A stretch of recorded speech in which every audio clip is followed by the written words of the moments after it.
this ever happened to you?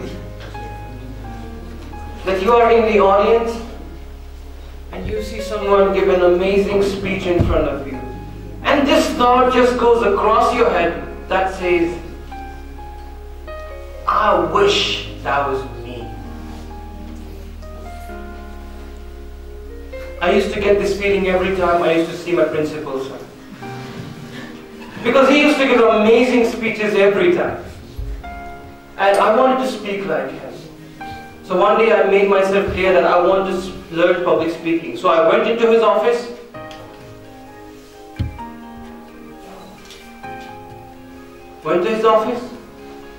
And asked him, sir, I want to learn public speaking.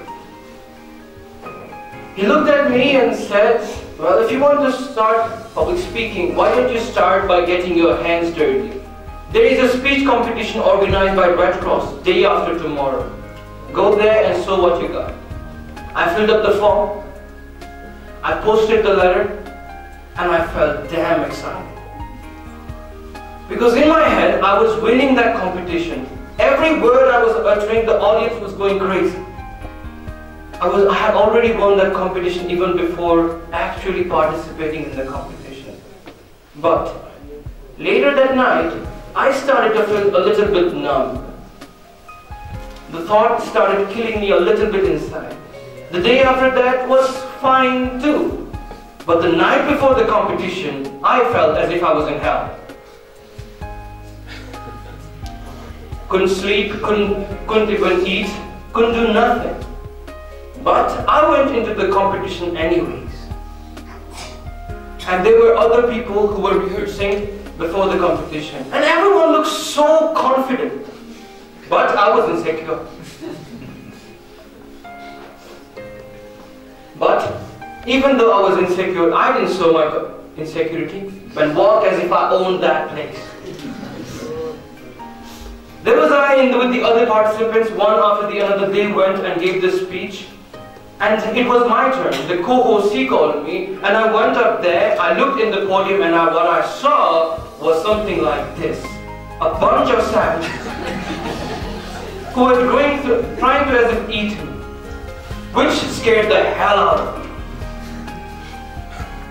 Let alone to win that competition, I couldn't even utter one word. I was completely blank. But now, when I think of that day and things that I have learned in these past 2 years, if I had known the things, I at least would have gone home giving a decent speech. And that's why I am here, to help you eliminate your fear of public speaking. The 5 fundamental things that I have learned in these 2 years, to tell you about that, so that you can progress in public speaking faster than you can have ever thought.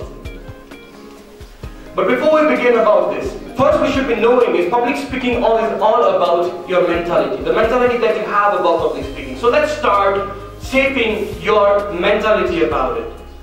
The first thing that you should be knowing is you are not alone. We all fear public speaking, and it kind of is a weird way of saying it. Human emotions are relative. When you know that the other people feel nervous as much as we do, when you know that there are other people who feel the problem with nervousness, you start accepting your nervousness. I mean, think of it like this. When do you completely feel fine even though you have got 1 star in your mark sheet? When your friends gets 2 marks. When do you feel completely fine even though you have going through a breakup? When you know your ex is suffering more than you. When do you feel, how were you taught about emotions? How emotions evolve in us? We were taught our emotions are relative with the other people. The level of goodness and badness that we feel about ourselves is determined by the level of goodness and badness that other people feel. It's something that our emotions are relative with the other people. That's how our emotions have evolved. So it's a kind of a very savage way of thinking, but it works every time. So next time, when you feel that you are in hell before a speech competition, think of it like this. The other people are in the same hell too. Next thing, let's talk about the perfection. The need to be perfection. You don't have to be perfect before a speech. It's completely fine to mess up. Allow yourself to make mistakes. Because that's how we start shaping our public speaking skills. You allow yourself to make mistakes. It doesn't matter if you add this, add the others, and miss up something. It's completely fine. Because that's how the public speaking starts evolving itself. So then what is that you are fearing from the public speaking? Is it that the other people will judge you for you saying something or for you not saying something? It doesn't matter. Because people will judge you anyways. You come up with a very simple idea, people will say that's a very simple idea to talk about.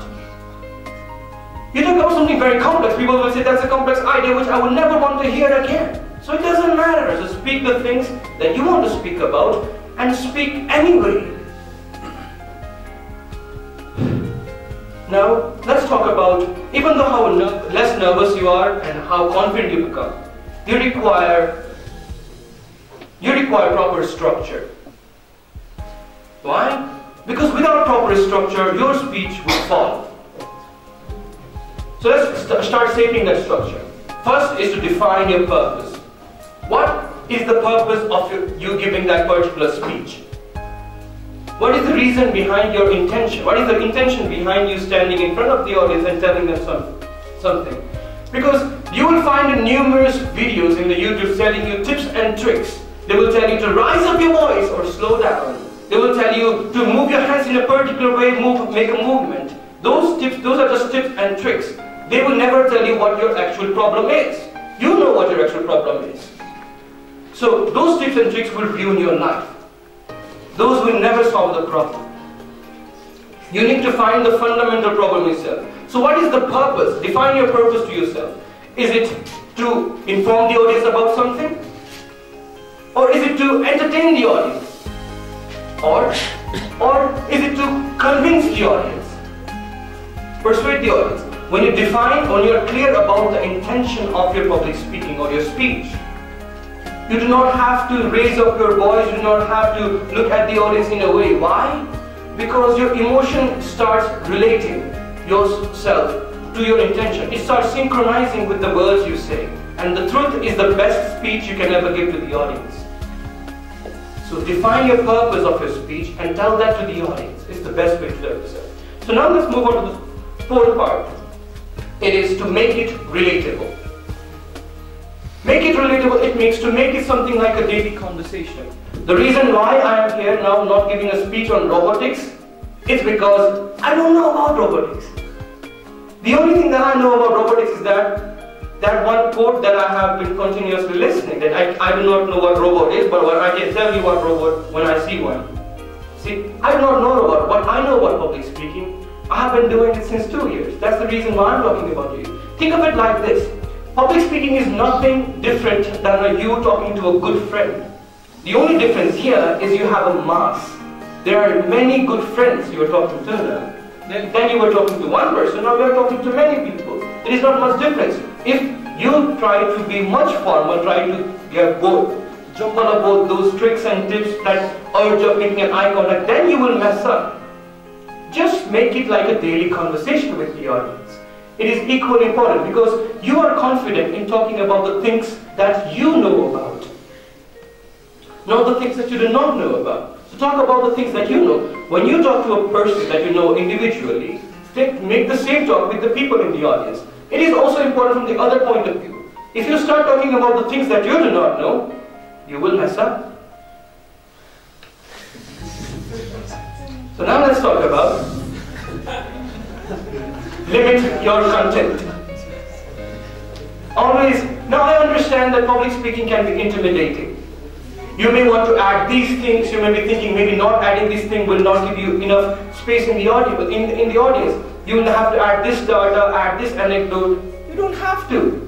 Remember those two things, fundamental things that we already talked about, that is to define the purpose and make it relatable. So if there is anything that doesn't fall in the category of your purpose, remove it. If there is anything that you do not know about, remove it again. Because because let's think it from the point of view of the audience. The audience can only get 2 or 3 ideas from every speech that you give.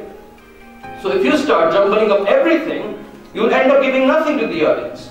And it is also important from the point of view of audience, because you should stop talking before the audience stops listening. Let's agree to this point that we hate those Nepali speeches that are usually 20 to 25 minutes long and usually end up by saying, "Mero dui sabda ma nahi tohda." We hate that, right? So stop talking before the audience stops listening. Once a very great man said, good speech is like a woman's miniskirt. It should be long enough to cover the essentials, but should be short enough to keep the interest. Thank you so much, ladies and gentlemen.